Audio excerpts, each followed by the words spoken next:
Assalamualaikum warahmatullahi wabarakatuh. Perkenalkan, nama saya Ahmad Sabili dari Prodi PAI kelas 2G dengan NIM 2323210168. Di sini saya akan menjelaskan kembali jawaban UAS saya tadi. Soal yang pertama, apa yang Anda ketahui tentang sejarah dan perkembangan hadis? Jelaskan dan berikan contoh.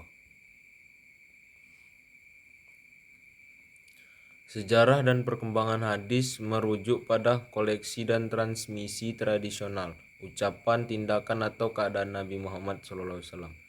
Pada awalnya hadis diwariskan secara lisan sebelum ditulis dan diorganisir secara resmi. Proses ini dimulai sejak periode awal Islam dan terus berkembang seiring waktu. Sejarah hadis yang pertama, periode lisan awal. Setelah wafatnya Nabi Muhammad pada tahun 632 Masehi, hadis disampaikan lisan oleh para sahabat yang hadir selama hidupnya. Mereka adalah sumber utama hadis-hadis pertama. Pengumpulan dan penulisan. Pada abad kedua, para ulama mulai mengumpulkan dan menulis hadis untuk mencegah kehilangan atau menyimpangnya informasi. Yang ketiga, pembukuan resmi. Pada abad ketiga Hijriah, abad ke-9 Masehi, karya-karya seperti Sahih Bukhari dan Sahih Muslim yang memuat koleksi hadis disusun untuk mengesahkan dan melestarikan warisan Nabi. Contoh hadis. Sebagai contoh, sebuah hadis dari Sahih Bukhari yang terkenal adalah Innama a'malu binniyat. Sahih Bukhari. Segala amal tergantung pada niatnya. Hadis ini mengerjakan pentingnya niat yang tulus dalam menjalankan amal ibadah dan tindakan lainnya. Dengan demikian, sejarah dan perkembangan hadis menunjukkan pentingnya warisan lisan dan tulisan dalam Islam, serta peran kunci para ulama dalam melestarikan dan memverifikasi keaslian tradisi tersebut. Soal yang kedua, apa yang Anda ketahui tentang teori studi sanad hadis? Jelaskan dan berikan contoh. Teori studi sanad dalam ilmu hadis adalah pendekatan untuk meneliti dan mengevaluasi keaslian dan keandalan suatu hadis dengan memeriksa rantai perawi atau sanadnya. Sanad adalah urutan nama-nama individu yang mentransmisikan hadis dari generasi ke generasi, dimulai dari Nabi Muhammad hingga seorang perawi tertentu.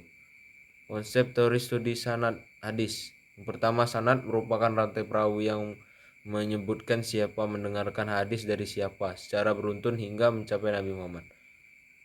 Tahqiq al-sanad, proses untuk menguji keaslian dan keabsahan sanad termasuk mengidentifikasi kekuatan dan kelemahan perawi serta menentukan apakah sanad tersebut sahih, terpercaya atau tidak.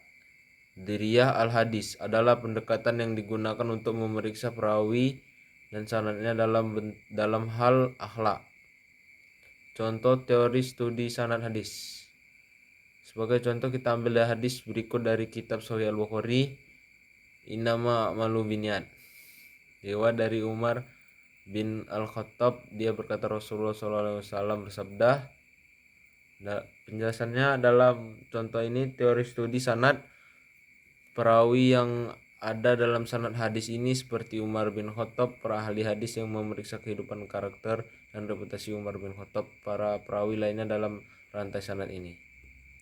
Dengan demikian, teori studi sanad hadis merupakan bagian penting dalam memverifikasi dan mengevaluasi keabsahan hadis, sehingga memastikan bahwa ajaran dan petunjuk dari Nabi Muhammad disampaikan melalui hadis tetap terjaga keasliannya.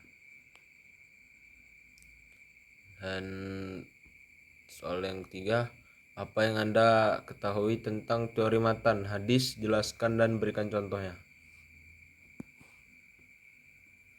Teori matan dalam ilmu hadis adalah pendekatan untuk mengevaluasi teks atau isi suatu hadis, termasuk kata-kata dan pernyataan yang dikandung dalam hadis tersebut. Fokus utamanya adalah pada penelitian terhadap kejelasan, konsistensi, dan keakuratan teks hadis itu sendiri.